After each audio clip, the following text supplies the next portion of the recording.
अगदी बॅचलर्सही बनवू शकतील इतकी सोपी. आणि तुम्हालाही कधी कंटाळा आला किंवा झटपट काहीतरी बनवायचं आहे म्हणून अशी एखादी रेसिपी हवी असेल तर तुम्ही ही डाळ नक्की ट्राय करा. आज मी बनवणार आहे मसूरची डाळ. तर मी डाळ स्वच्छ धुवून घेतली आहे.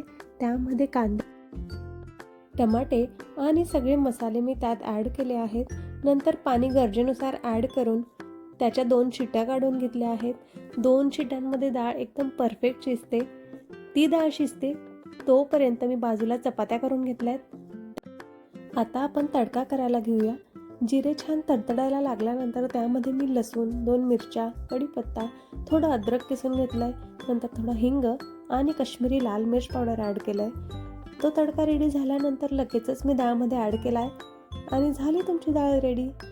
तुम्ही पण नक्की ट्राय करून बघा आणि सांगा मला कमेंटमध्ये कशी झाली ते. या जेवायला तुम्ही सगळे.